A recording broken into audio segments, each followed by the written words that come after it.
Hey, what's up everyone? This is MusicTechHelpGuy, and in this video, I'm going to give you a full review, feature overview, and tutorial for the Novation Launchkey Mark IV. This is the 61 key variant. Not only can this be used as a MIDI controller, it also doubles as a control surface for your DAW with script integrations for Logic Pro, Cubase, Reason, and of course, it will work natively with Ableton Live. I've been a Novation fan for years. I've owned 2 of their launch pads. I've owned the Launchkey Mark I along with the Mark II. In fact, the Mark II was my main MIDI controller for years, leading right up to this review. I never owned the Mark III, so I can't really speak to that model, but the Mark IV, it completely blows the Mark II out of the water. So like I said, I'm reviewing the 61 key variant. So you get 61 semi-weighted keys, 9 faders with multiple modes, 9 buttons below the faders, 8 rotary encoders, and 16 velocity and aftertouch sensitive performance pads. You've also got 4 preset modes and 4 custom modes for both the performance pads and encoders, plus a ton of other features packed in. You've got transport controls, capture MIDI, quantize, and full Logic Pro integration as a control surface, including mixer controls like volume, pan, sends, mute and solos, record enable, track selection, and bank selection. The encoders can also be used for plug-in parameter mapping via smart controls. The pads can be used for more than just drum beats. They can be used to control the built-in Arpeggiator, play chords with the built-in chord map, create user chord assignments, scale snap, and they can even be used to control live loops as cell or scene triggers. Pitch bend and modulation wheels definitely feel like an upgrade from the Mark II, although their position has changed and the octave buttons have changed position as well since the Mark II. On the back, you've got a sustain pedal jack, 5-pin DIN MIDI out, and USB-C. And it's completely bus powered over USB, so no external power needed. This MIDI controller has become my daily driver. I liked the Mark IV so much that I even built a custom riser to mount it on my Argosy desk so I can keep it front and center at all times. This video is going to be pretty Logic Pro specific, and it's also going to be pretty long just because there's so much that this controller can do. So I'll leave chapters below if you want to skip around to a certain section. Okay, so let's jump right in. So before you get started, I would recommend downloading and installing both the Novation Components app along with the appropriate script integration for your DAW of choice. Obviously, I'm going to use the Logic script integration, but the script integration is really important because it will make the Launchkey show up as a control surface in Logic, which means a lot of the controls are going to be automatically set up for you. So I definitely recommend getting that installed. The Components app lets you create custom modes for your faders, encoders, and performance pads, and it also allows you to update the firmware on Launchkey. But most of what I use is already there in the script integration, so I won't be demonstrating how to create custom modes in this video, but if you want to see an additional tutorial on that, let me know in the comments below. Before I break down what everything does, let's just do like a playability test. Let's see how this thing feels in my hands. I'll do a quick keyboard test, and I'll use the performance pads as drum beat pads. So I'll just start off with some piano. Here I'm using the studio piano in Logic.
So I'm really liking the feel of these semi-weighted keys. Everyone plays differently and has different preferences, but when I try out a new keyboard, I'm typically checking out how well I can play not just the softer and louder dynamics, but also the dynamics in between. With unweighted keys, this is typically pretty horrible, and with semi-weighted keys, it's a heck of a lot better. But of course, like all semi-weighted keyboards for me, it's a little tougher to get some of the in-between dynamics. Of course, I would prefer a fully weighted keyboard, but the semi-weighted keys are definitely a step up from the Mark II. If you're a more soft-handed player, you'll probably really like these keys, but if you're a more heavy-handed player like me, you might want a little more weight to them to get those in-between dynamics. But don't get me wrong, it's still a great feeling semi-weighted keyboard. Pitch bend and modulation wheel are fully mechanical wheels. These definitely feel like an upgrade from the Mark II. What I don't like is that they are above the keys rather than to the side of the keys like they are on the Mark II. Although this change does make the length of Launchkey Mark IV a bit shorter than Mark II. So I can't complain too much because it actually fits on my desk now. And I do like that you can calibrate the pitch bend and mod wheel in the Components app. With the performance pads, you'll see there are different modes these can operate in. And the way you select a mode is you hold the shift button and then select the mode that you want. So I can select DAW mode for buttons and mixing controls. I can select drum mode. There's a user chord mode where you can store your own chords or access the internal arpeggiator with the arp pattern mode. So for drums, let's go back to drum mode. And in this mode, the first pad is C1, then C#1, D1, D#1, and then you jump up to the next row with E1, F1, F#1, and so forth and so on. So this makes it really easy to use the drum pads with any instrument that has a 4x4 drum grid like this. And while I'm recording, I'll also make sure to use the integrated transport controls. You can start and stop playback. You can start recording. This button will toggle on or off the cycle range. Above that, you can undo and redo functions. The redo command can be used by holding shift and pressing the button. You can turn on or off the metronome. You can quantize selected MIDI notes. This is basically just a copy of the Q button on your keyboard. And you can also take advantage of Logic's flashback capture or capture record feature, depending on what version of Logic you are using. All right, let's play in a drum beat. Again, make sure that the pads are in drum mode, and this will make sure that the pads work perfectly with any chromatic 4x4 drum grid instrument that starts on C1. Here I have 40's very own drums in Contact.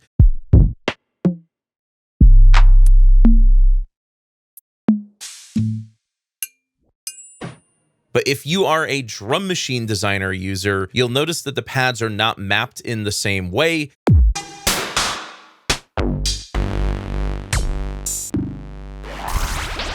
That's not an issue with the MIDI controller, that's just how they're mapped in Logic. So perhaps I'll do a bonus video on how to create your own DMD custom preset for the drum pads using the Components app. I'll go ahead and turn on my cycle range as my starting point for recording, and I'll just use Logic's MIDI merge to play in a beat layer by layer. Just make sure your recording settings are set to merge.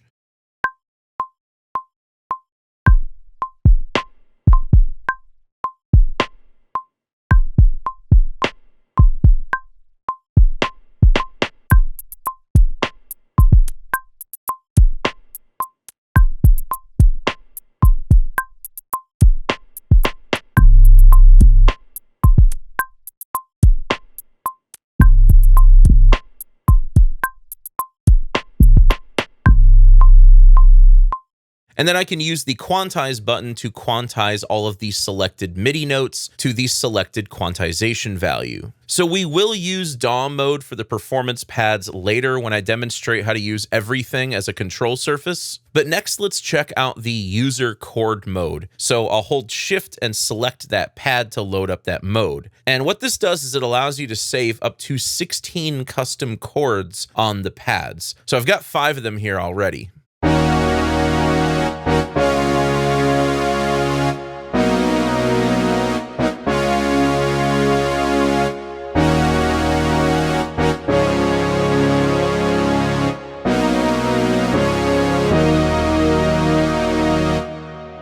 So let's say I want to delete these two chords and relearn them with a different voicing. If you press and hold the function button, this will turn the pads red, and you can tap a pad to delete that chord. To learn a new chord, you simply press and hold a pad and then play in the chord, or you can play it in note by note. You can have up to 6 notes in each chord.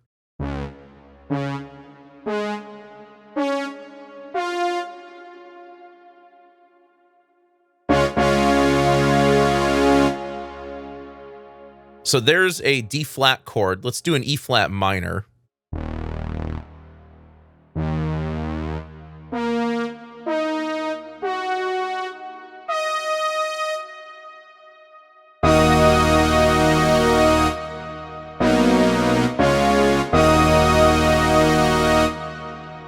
You know what? Let's delete that and revoice it.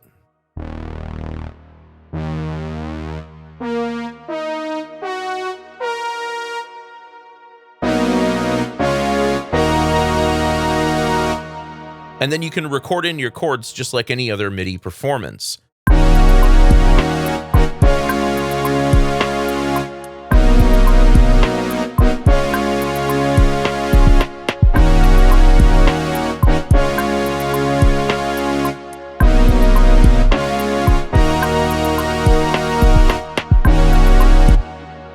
And all notes in the chords will be recorded into your DAW, so you can go in and quantize, edit, and revoice the chords to your liking.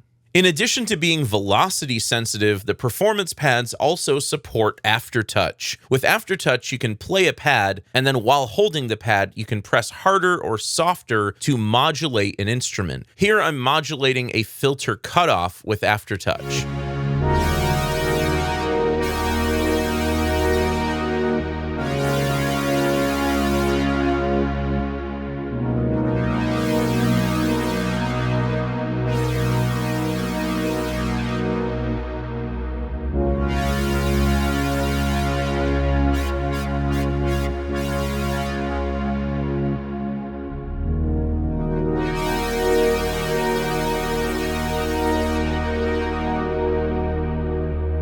Launchkey also has an integrated arpeggiator, which you can turn on by pressing here. To view your arpeggiator pattern, hold Shift and press the Arp Pattern Performance pad. This top row of white pads is displaying your pattern, and you can tap these to bring notes in or out.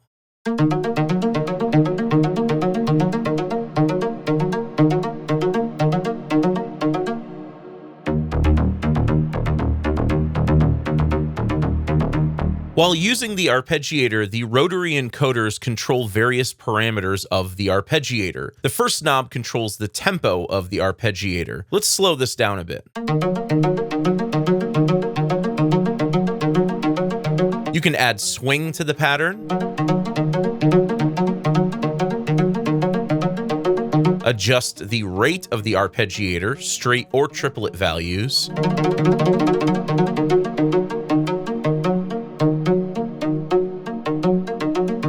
add a gate to shorten or lengthen notes,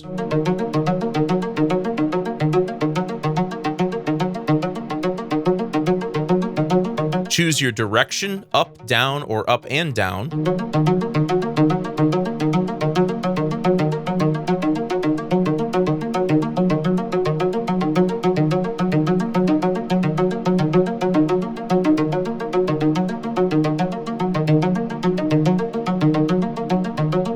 As played will play the notes in the order that you play them.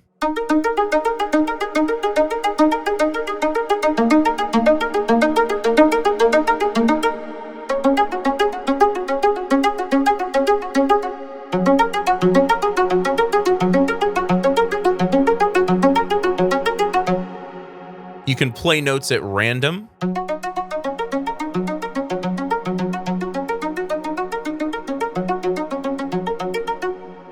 And you can play full chords.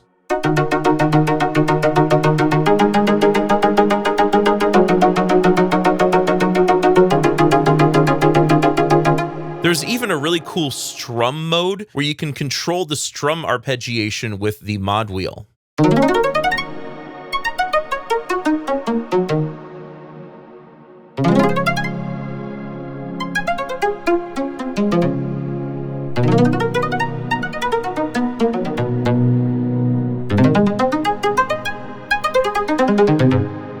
You can choose the octave range you want, up to 4 octaves.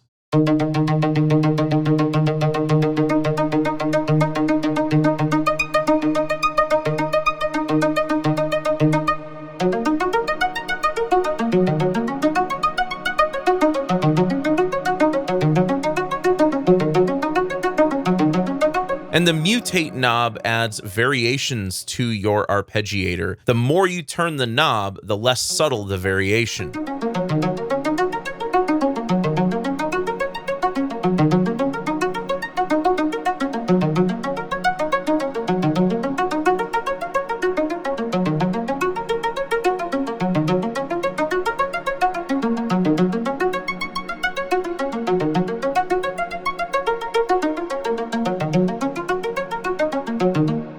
And the final knob will cycle through a bunch of rhythmic variations.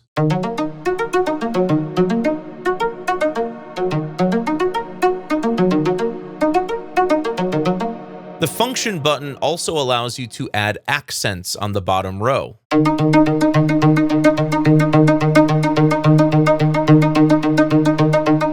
Tap again to add ratchets to the bottom row.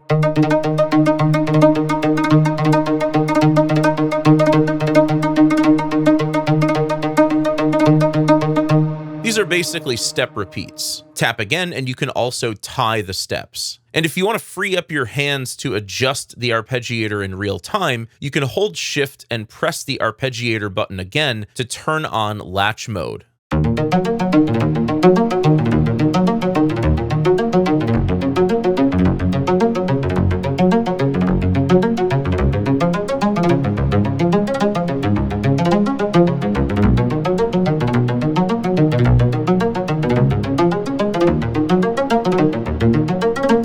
This way, you don't have to hold down the chords while you're making adjustments or performing. Just like the performance pads have different modes they can operate in, the rotary encoders also have different modes. There are 4 preset modes: plugin, mixer, sends, and transport. But if you select one of the stock custom modes, the encoders can be used as general purpose CC controls that can be mapped to instrument parameters. And there are actually 2 banks of 8 that can be accessed with the up and down arrow buttons. If you're using a stock Logic instrument or an instrument that doesn't have its own third-party mapping, you can press Command L to bring up your controller assignments in Logic and map any parameter to an encoder. However, in Kontakt, I can just right-click or control-click to do this. So I'll learn the filter cutoff first, then turn the knob to assign it. Then I'll do the same for the reverb. And so this gives me tactile control over these instrument parameters.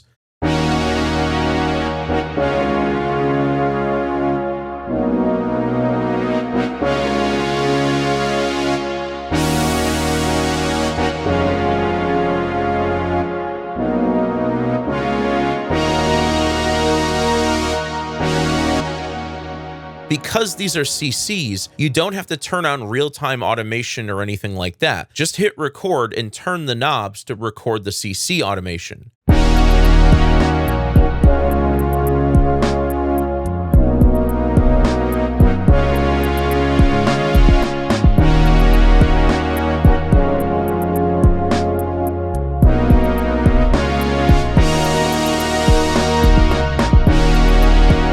After I'm done recording, I can go into the MIDI editor, view my MIDI automation, and select CC21, which was the first knob, and you'll see all of that automation I wrote in. One of the things I really like about these encoders over others I've used is that they seem to have a velocity sensitivity to them. For example, if I make a quarter turn slowly, the parameter will move as expected. But if I move the encoder a quarter turn quickly, it will move the parameter more than a quarter turn. Another cool thing with these encoders, if you put them in plugin mode, they will auto map to the smart controls in Logic. So you'll see all of my controls here in Kontakt are automatically mapped to these 8 encoders. But what's really happening here is Logic is automatically creating smart controls for this instrument, and the encoders are auto mapping the smart controls. So if I bring up another instrument like retro synth here, you'll see another set of smart controls, and these will be auto mapped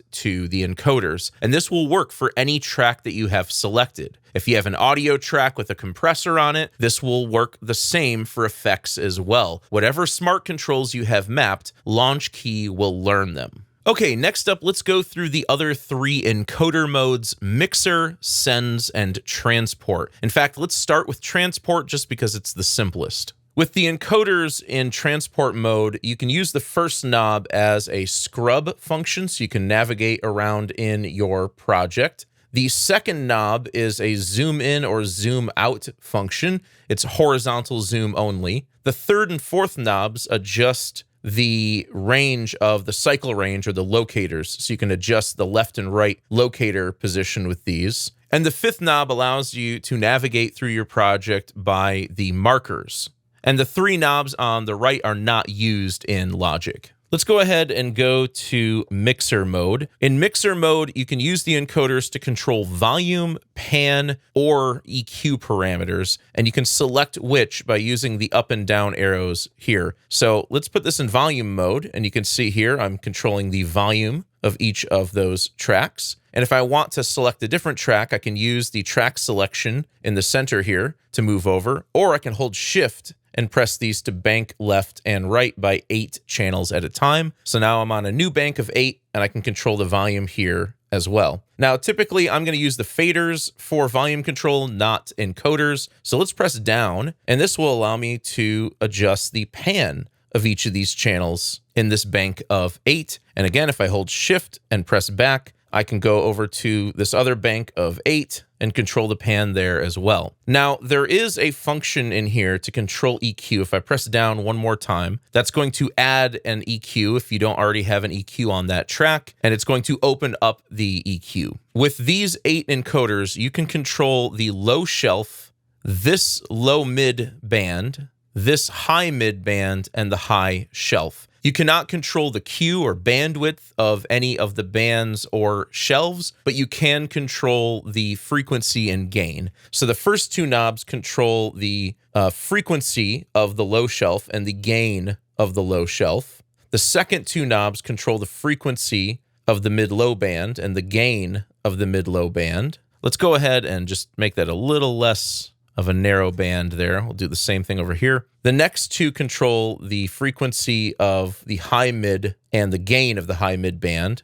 And then the last 2 control the gain and frequency of the high shelf. I think using encoders like this for the channel EQ, it's implemented kind of in a rudimentary way here. So I'm probably not going to be using this much for EQ control, but as a pan control, super helpful. Now let's move over to the last mode. This is sends. This is another really helpful mode. This allows you to adjust the send slots on each of the channels. So here, your up and down arrows select what send slot you're controlling. So again, you have to just pay attention to the control surface bars down here, and I can adjust the send amount for these 8. If I want to control send 2 or bus 2, press down. Now I can control send slot 2, press down again, and I'm controlling the amount of send slot 3. And as before, I can hold Shift, I can bank over, I can control this bank of 8 as well. Let's tap up twice. Now I can control send 1.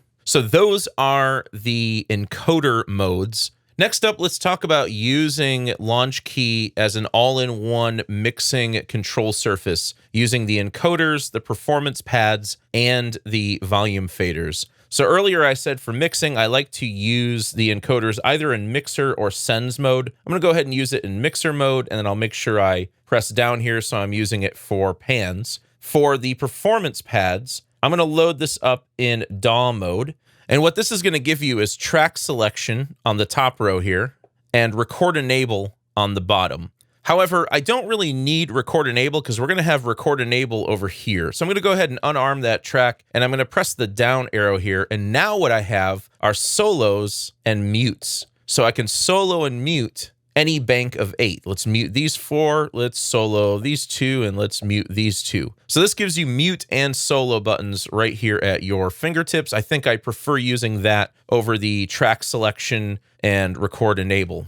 Now let's use the faders for what they're actually intended for, volume. To do this, I'm going to hold Shift and put them in volume mode. And now we can control each of our faders in our mixer using these first 8 faders here. Now, the 9th fader is always going to be paired with the master volume fader, regardless of what bank you have selected. What this also does is it turns each of these buttons into record enable buttons. Right here, I've got a bank of 8 audio tracks. I can tap each of these buttons to record enable, just like so. I can mute them, I can solo them, I can adjust their volume levels. With faders like this, because this is a MIDI controller and these are not motorized faders, if you have a volume fader that's down at the bottom of the fader, but the fader in the mixer is all the way up, you're going to have to push this up, catch that fader, and then pull it back. So just be aware of that. With these faders, you may have to go up to the point where the fader is in the mixer and then pull it back, or vice versa. You may have to come down and pull it up. So you have to catch some of these faders in order for them to react in the mixer. Okay, so lastly, I want to show you the basics of how to use Launchkey as a live loops controller. Now, the encoders and faders are basically going to function the same way. However, the performance pads have a separate live loops mode. So while you're in DAW mode for the pads, tap the function button, and this will switch the pads over to live loops mode. You can use the up and down arrow buttons for track selection, and the top row of pads become individual cell triggers for the selected track. So if I tap a pad, it will play that cell, and the start time will be based on what your quantize start value is set to.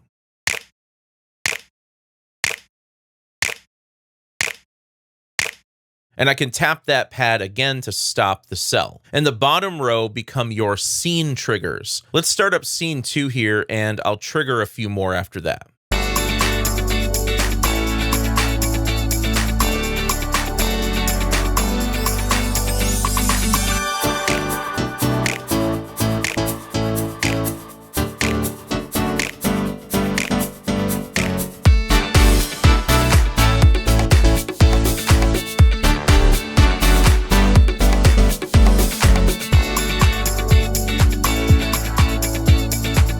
When you need to stop playback, you can press the spacebar or the stop button on Launchkey, and then you can also double tap the stop button to perform a grid stop. Basically, this resets all of the cells and stops playback, and all of the queued scenes and cells will be reset. Grid stop is normally performed by clicking this button in the lower right of any live loops grid, or by using the shortcut command return. So having this right on Launchkey is definitely a nice touch. You can also tap an empty cell to record into it, either by itself or during playback.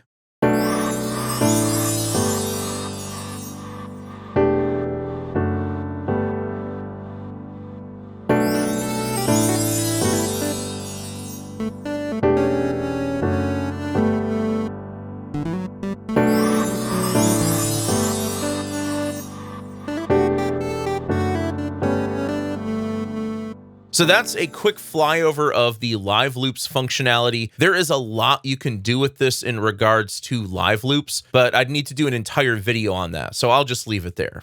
Okay, so that wraps up my feature overview for Launchkey Mark IV. There are still some features that I didn't cover in this video, like getting into the settings, the parts, split, and layer features. I didn't talk about the chord map and scale snap features. But overall, I'm really impressed with Launchkey Mark IV, and I'm looking forward to making music with it. So really quickly, let me just recap the pros and cons.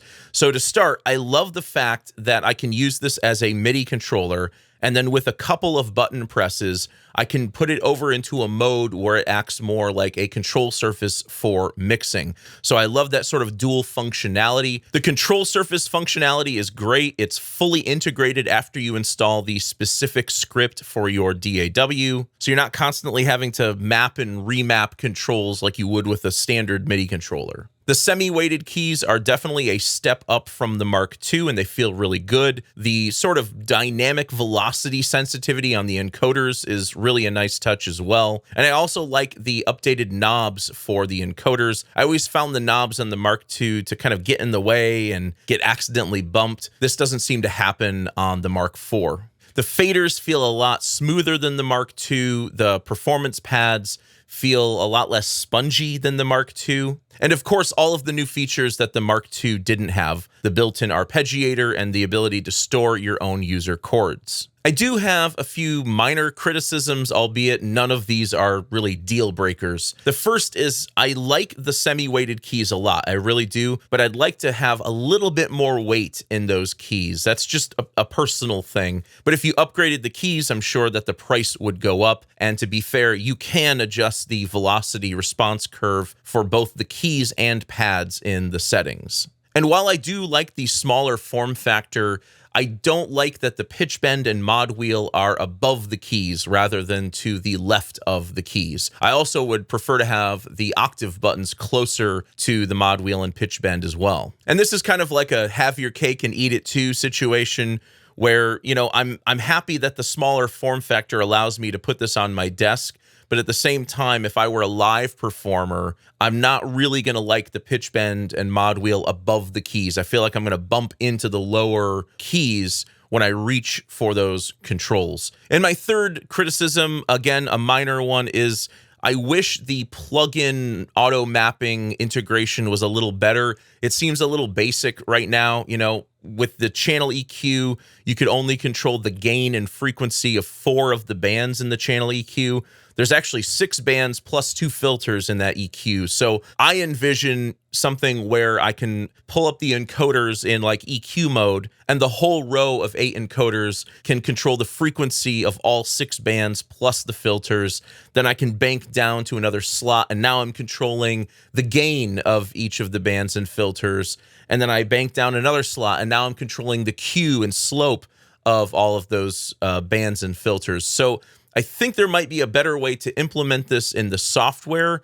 And I know that some of this is just limited to how Logic works. It's a limitation of smart controls as well. But I'd love to see in a Mark V version an upgraded integration for plugin control. But yeah, there's not a whole lot I can say bad about this unit. I really love it, and it's going to be right here on my desk for a long time as my daily driver as a MIDI controller and a control surface. So a big thanks to the folks over at Focusrite Novation for sending this over for me to review, and also being super patient with me as it took over 6 months to get this review out. At the time of making this video, these are going for $320 US on Sweetwater. It's a 5-star rated product, and I think that's a pretty good price for what you get. They also have 49, 37, and 25 key variants of the Mark IV as well, if you're looking for something a bit cheaper. And there's also a white color variant of some of the sizes if you're looking for a different color scheme. All right, so that wraps up my review of the Novation Launchkey Mark IV. I hope you guys enjoyed this video. If you did, please leave it a thumbs up and subscribe to the channel to see more content like this. As always, thank you so much for the support, and thanks for watching.